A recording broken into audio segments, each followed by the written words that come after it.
소방안전관리자 시험 대비 윤쌤 인사드립니다. 자, 여러분들이 소방안전관리자 1급 및 2급 시험을 볼 때 여러분들이 반드시 알고 갈 난이도 있는 문제 또는 꼭 알고 갈 내용들 10문항에 대해서 공부해 보겠습니다. 자, 그럼 시작하겠습니다. 1번 객석 유도등 설치 개수를 구하는 공식은 4분의 객석 통로의 직선 부분의 길이 빼기 1입니다. 자, 그럼 기출 첫 번째 유형 객석 통로의 직선 부분의 길이가 40m일 때 객석 유도등의 설치 개수를 구하라고 했습니다. 자, 그럼 공식에 대입하면 4분의 40 빼기 1을 하면 자 40 나누기 4는 얼마죠? 그렇죠. 10 빼기 1을 하면 정답은 9개입니다. 다음 기출 두 번째 유형 객석에 설치된 객석 유도등의 설치 개수가 4개일 때 객석 통로의 직선 부분의 길이를 구하라고 했습니다. 자, 공식을 활용하는 문제입니다. 자, 그럼 일단 객석 유도등의 설치 개수 몇 개라고 했죠? 4개라고 했죠. 그럼 4는 4분의 자 구하고자 하는 객석 통로의 직선 부분의 길이를 x라고 놓으면 됩니다. 다음에 빼기 1을 하면 좌측에 있는 값과 우측에 있는 값이 같아야 합니다. 자, 이런 문제는 암산을 통해서 바로 구하셔야 합니다. 자, x값 얼마를 넣으시면 될까요? 그렇죠. x값 20을 넣으면 됩니다. 자, 그럼 20 나누기 4는 얼마죠? 그렇죠. 5 빼기 1을 하면 4가 됩니다. 자, 그럼 결국 여러분들 객석 통로의 직선 부분의 길이는 정답은 20m입니다. 20m. 자, 1번 정확하게 알고 가시기 바랍니다. 자, 다음 2번 건축물의 높이를 산정하는 방법에 대해서 알아보겠습니다. 자, 문제를 통해서 알고 갈 테니 정확하게 숙지하시기 바라겠습니다. 자, 지표면에서 건물 상단까지의 높이가 10m. 자, 그리고 건축 면적이 800제곱미터이고 옥상 부분의 높이가 5m. 그리고 옥상 건축 면적이 130제곱미터일 때 건축물의 높이를 구하라고 했습니다. 자, 그럼 여러분들 여기서 첫 번째. 자, 여러분들 옥상이 제시된 상태에서는 건축물의 높이는 어떻게 구하는가? 자, 옥상이 제시된 상태에서는 건축 면적에 대해서 8분의 1을 옥상 면적이 초과를 하면 현 건축물 높이에 옥상 높이를 더해주면 됩니다. 자, 그럼 여러분들 자 지금 현재 건축 면적이 얼마입니까? 800제곱미터라고 했습니다. 자, 그러면 8분의 1은 얼마죠? 그렇죠. 100이 됩니다. 100. 자, 그럼 여러분들 지금 현재 옥상 면적 얼마입니까? 130입니다. 자, 그럼 여러분들 옥상 면적이 요 건축 면적 8분의 1을 초과합니다. 130이 100보다 크지 않습니까? 자, 그럼 이때는 건축물 높이는 요 10m 높이에 5m를 더해주면 됩니다. 그럼 결국 건축물 높이는 몇 미터이다? 10m 플러스 5m 하면 15m가 됩니다. 이해되셨습니까? 자, 건축 면적의 8분의 1을 초과하면은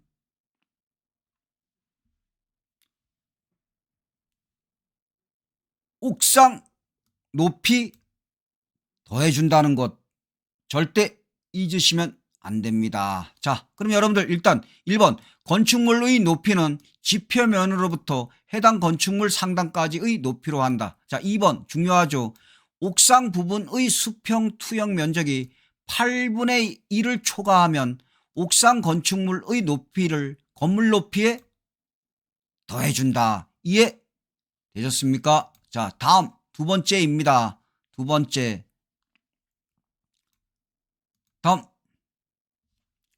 자, 여러분들 옥상 부분의 면적이 건축 면적의 8분의 1 이하일 때는 건축물의 높이는 어떻게 되는지 살펴보겠습니다. 자, 현재 건축 면적이 800제곱미터이고 높이가 17m일 때 옥상 면적이 90제곱미터이고 높이가 15m일 때 건축물의 높이를 구하라고 출제됐습니다. 자, 그럼 여러분들, 자, 건축 면적의 8분의 1 이하일 때는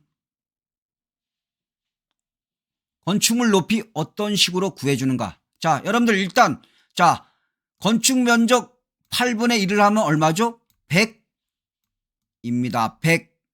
자, 그리고 여러분들 지금 현재 옥상 면적 얼마라고 제시했죠? 90이라고 제시했습니다. 그리고 높이 얼마죠? 15m입니다.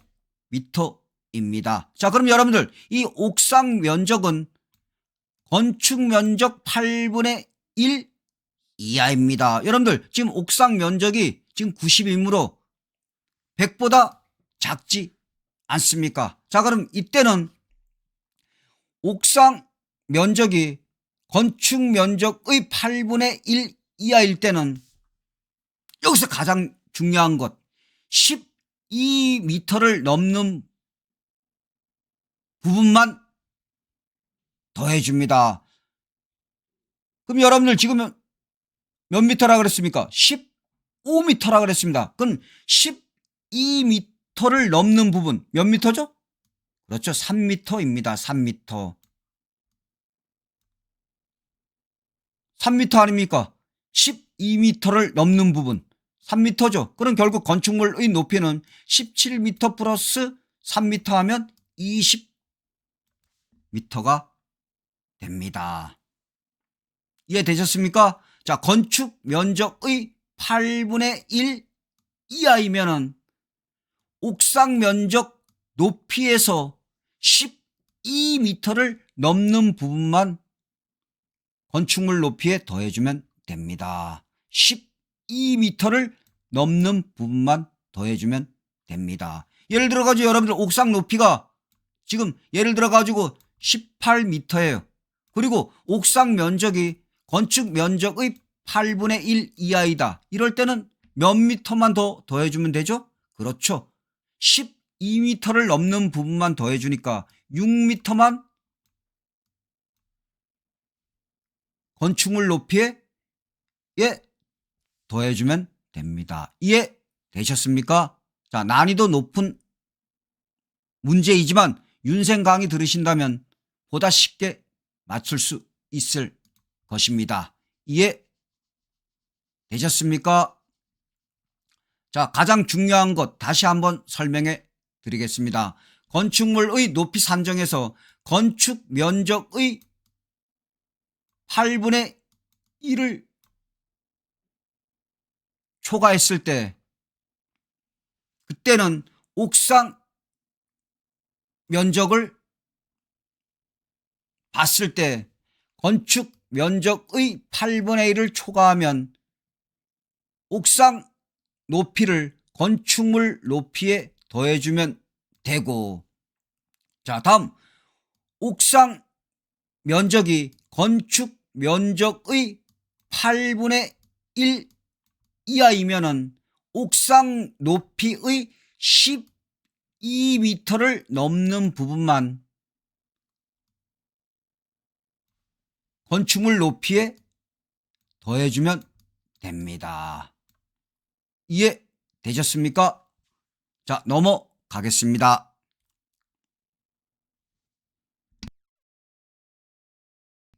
3번.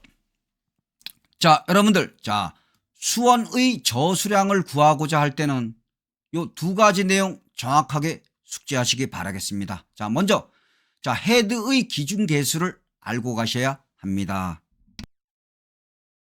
자, 여기서 가장 중요한 것, 지하층을 제외한 층수가 10층 이하인 소방 대상물에서 특수가연물을 저장 취급하는 공장 또는 창고의 헤드 기준 개수는 30개입니다. 30개. 자, 다음 또 알고 갈 내용. 폐쇄형 스프링클러 헤드를 사용하는 경우 수원 저수량을 구하는 공식은 헤드 기준 개수 곱하기 1.6 세제곱미터 이상을 적용해야 됩니다. 자, 요 두 가지 가장 중요합니다. 그럼 기출문제 한번 풀어보겠습니다. 기출. 지하층을 제외한 층수가 8층인 특정 소방 대상물로 특수가연물을 취급, 저장하는 공장에서 폐쇄형 스프링클러 헤드를 사용하는 경우 수원의 저수량을 구하라고 했습니다. 자, 그럼 여러분들 일단 지하층을 제외한 층수가 8층. 자, 지하층을 제외한 층수가 8층이라고 했습니다. 자, 그리고 특수가연물을 취급 저장하는 공장이라고 했습니다. 자, 그럼 특수가연물을 저장 취급하는 공장 헤드 기준 개수 몇 개죠? 30개입니다. 30개. 자, 다음 폐쇄형 스프링클러 헤드를 사용했다 그랬습니다. 자, 그러면 폐쇄형 스프링클러 헤드를 사용했다 그리고 자, 이때 수원 저수량 구하는 공식. 자, 폐쇄형 스프링클러 헤드를 사용하는 경우 수원 저수량을 구하는 공식은 헤드 기준 개수 곱하기 1.6 세제곱미터 이상이라고 했습니다. 그럼 결국 30 곱하기 1.6을 하면 얼마죠? 정답은 48 세제곱미터가 됩니다. 48 세제곱미터. 여러분들 요 두 가지를 물어보는 것이 가장 시험에 자주 출제됩니다. 그리고 여러분들 또 그냥 알아둘 내용.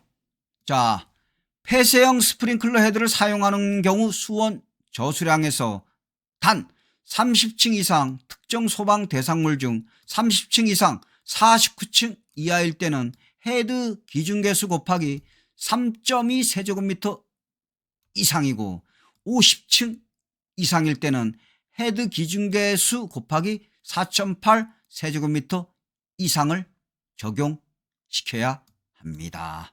자, 두 가지 내용 알려준 것 정확하게 숙지하시기 바라겠습니다.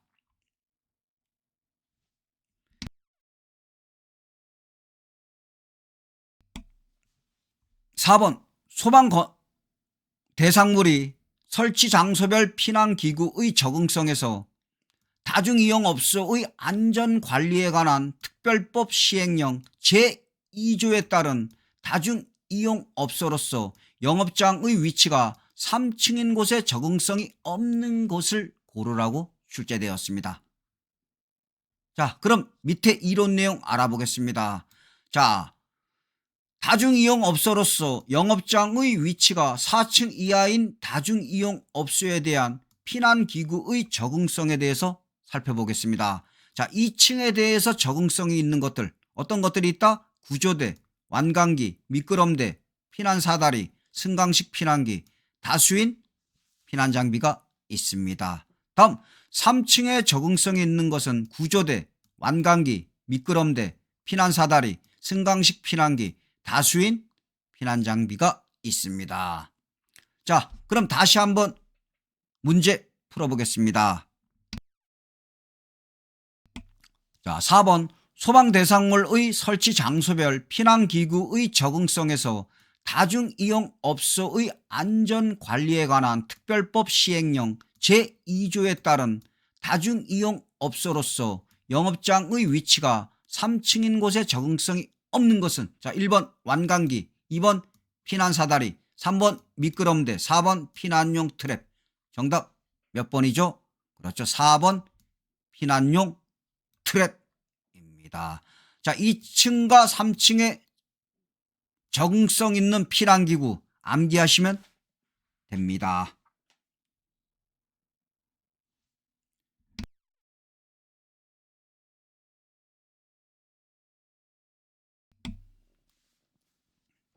자, 경계구역에서 여러분들 건축물의 최소 개수를 구하는 방법에 대해서 살펴보겠습니다. 자, 윤쌤이 알려주는 내용만 정확하게 숙지하시면 됩니다. 자, 건축물의 최소 개수 어떤 식으로 구하는지 설명 잘 들으시기 바라겠습니다. 여러분들 여기에서 가장 중요한 것은 그 개수에서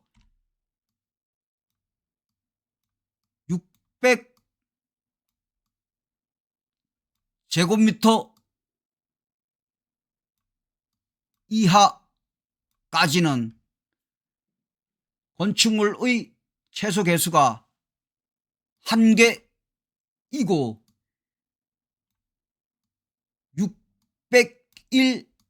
601제곱미터 이후부터는 건축물의 최소 개수가 2개입니다. 2개. 자, 그리고 여러분들 2개 층을 합쳐서 건축물 면적이 500제곱미터 이하일 때는 건축물의 최소 개수는 1개입니다. 1개. 요것이 바로 핵심입니다.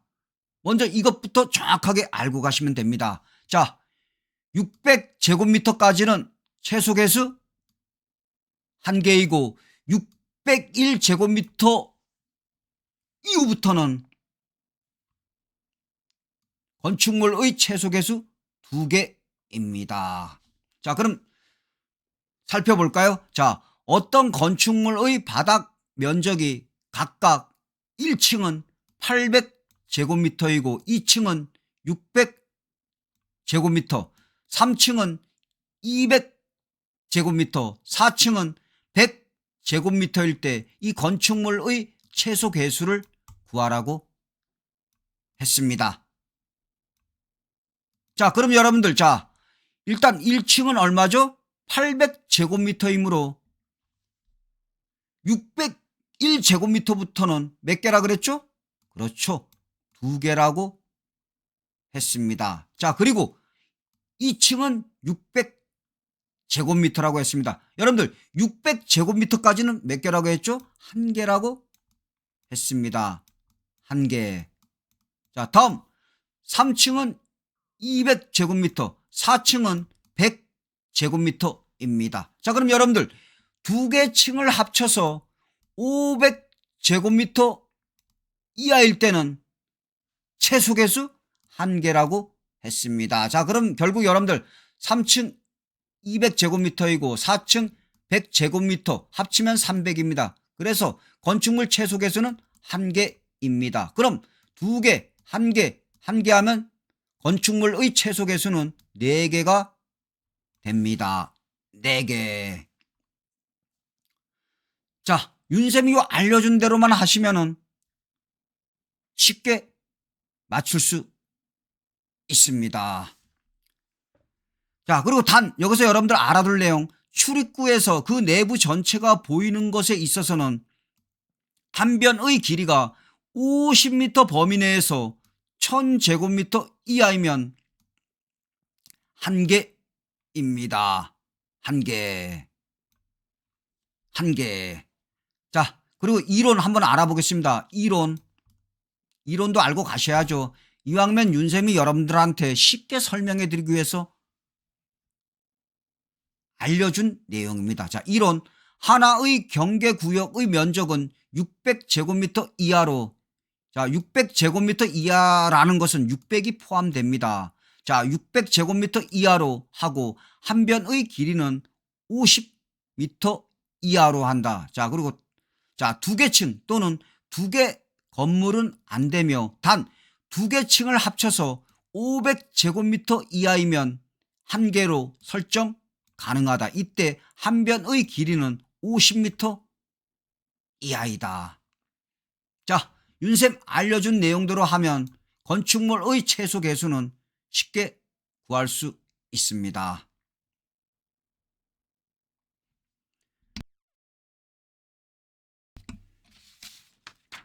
자, 6번 펌프 성능 시험의 체절 운전에서 꼭 알고 갈 내용. 여러분들, 자, 그림으로 제시됩니다. 자, 체절 운전은 체절 압력을 확인하여 전격 토출 압력이 140% 이하인지 확인하는 시험입니다. 140% 이하. 자, 다음 개폐 밸브는 폐쇄 상태이어야 하므로 요 1번과 요 3번 밸브의 개폐 상태는 폐쇄입니다. 1번과 요 3번 밸브의 개폐 상태는 폐쇄입니다. 자, 140% 이하 폐쇄 정확하게 숙지하시기 바라겠습니다.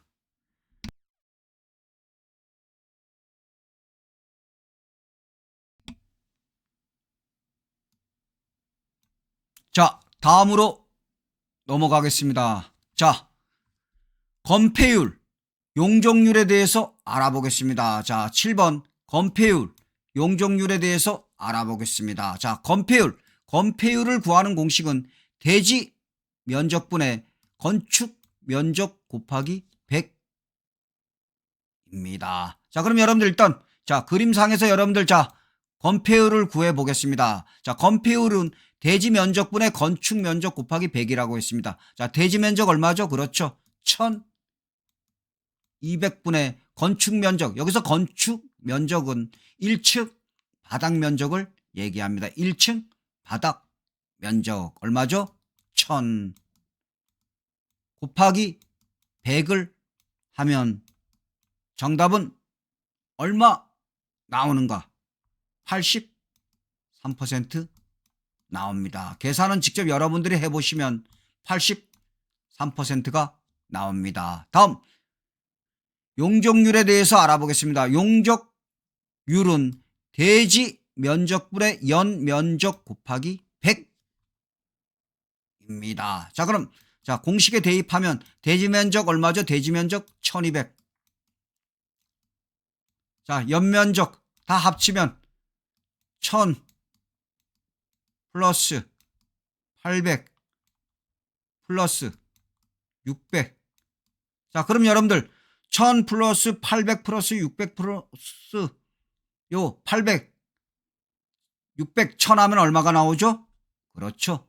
2400이 나옵니다. 자, 그럼 결국 여러분들 1200분의 2400 곱하기 100 하면 얼마가 나오는가? 정답은 200%가 나옵니다. 자, 건폐율 대지 면적분의 건축 면적 곱하기 100입니다. 자, 그럼 대지 면적 1200, 건축 면적은 1층 바닥 면적을 대입하면 됩니다. 자, 그럼 1000이죠. 그럼 결국 1200분의 1000 곱하기 100 하면 83%가 나옵니다. 자, 다음 용적률. 용적률은 대지 면적분의 연면적 곱하기 100입니다. 그럼 결국 1200분의 1000 플러스 800 플러스 600 하면 얼마냐? 2400이 나옵니다. 그럼 1200분의 2400 곱하기 100 하면 200%가 나옵니다.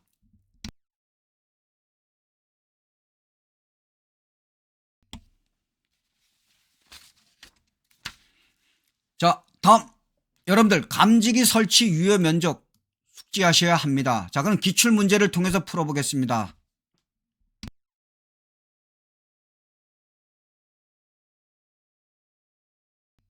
자, 평면도를 참고한 상황에서 정원식 스포트형 열 감지기 특종을 몇 개 설치하여야 하는가? 단 사무실은 내화 구조이며 감지기 부착 높이는 3m라고 했습니다. 자, 그럼 문제 어떤 식으로 푸는지 살펴보겠습니다. 자, 평면도를 참고한 상황에서 정원식 스포트형 열 감지기 특종이라고 했습니다. 자, 그럼 정원식 스포트형 특종 열 감지기. 자, 그리고 사무실은 내화 구조이며 감지기 부착 높이는 3m라고 했습니다. 자, 그러면 요 4m 미만에 해당하고 내하 구조라고 했습니다. 자, 그러면 4m 미만이고 내하 구조일 때 정원식 스포트형 특종 얼마죠? 70제곱미터입니다. 70제곱미터. 자, 그럼 일단 여러분들 여기서 정원식 스포트형 특종은 70제곱미터입니다. 자, 그러면 일단 요 사무실의 면적을 알아야 됩니다. 자, 일단 사무실 A는 면적이 7 곱하기 10에다가 10을 더하면 20이죠. 그럼 결국 여러분들 7 곱하기 20은 얼마입니까? 140제곱미터가 됩니다. 자, 사무실 B는 10 곱하기 7을 하면 얼마죠? 70제곱미터가 되고, 자, 사무실 C 7 곱하기 10을 하면 얼마죠? 70이 됩니다. 자, 그럼 여러분들 4m 미만일 때 내하 구조로서 정원식 스포트형 특종은 70제곱미터입니다. 그럼 여러분들 70제곱미터마다 한 개이므로 지금 A는 140이므로 2개 설치하고, 사무실 B는 70이므로 1개 설치하고, 사무실 C는 70제곱미터이므로 1개 설치하면 총 몇 개를 설치한다? 4개를 설치합니다. 4개. 이해되셨습니까? 그리고 시험 문제 여러분들 차동식 스포트형 일종도 시험에 자주 출제됩니다. 문제 푸는 방법만 알면 됩니다. 70제곱미터마다 1개 설치. 자, A는 140이므로 2개, B는 70이므로 1개, C는 70이므로 1개. 총 4개가 됩니다. 9번 의료시설, 근린생활시설 중 입원 실이 있는 의원, 적고론, 조산원의 피난기구 적응성에서 1번 3층에 적응성이 있는 것은 미끄럼대, 구조대, 피난교, 피난용 트랩, 승강식 피난기, 다수인 피난장비가 있습니다. 다음 2번 4층 이상 10층 이하일 때 적응성이 있는 것은 구조대, 피난교, 피난용 트랩, 승강식 피난기, 다수인 피난장비가 있습니다. 시험 문제는 의료시설, 근린생활시설 중 입원실이 있는 의원, 적고론, 조산원의 3층에 피난기구의 적응성이 없는 것을 고르시오로 출제됩니다. 특히 3층의 시험 문제 잘 나옵니다. 3층에 적응성 있는 피난기구, 미끄럼대, 구조대, 피난교, 피난용 트랩, 승강식 피난기, 다수인 피난장비가 있습니다. 10번 소방안전관리자는 해임한 다음 날부터 30일 이내에 소방안전관리자를 선임하여야 하며 선임신고일은 선임한 다음 날부터 14일 이내에 하면 됩니다. 그럼 2024년 3월 1일에 소방안전관리자를 해임하면 선임일은 2024년 3월 31일까지 하면 되며 선임 신고일은 2024년 4월 14일까지입니다. 3월 31일, 4월 14일. 이해되셨습니까? 다시 한번 소방안전관리자는 해임한 다음 날부터 30일 이내에 소방안전관리자를 선임하여야 하며 선임 신고일은 선임한 날 다음 날부터 14일 이내에 하면 됩니다. 자, 여러분들 오늘 윤쌤과 함께 소방안전관리자 1급, 2급 시험에서 여러분들이 틀리기 쉬운 문제들 또는 꼭 알고 갈 내용 10문항을 공부하였습니다. 여러분들 확실하게 하나하나 숙지하시기 바라겠습니다. 감사합니다.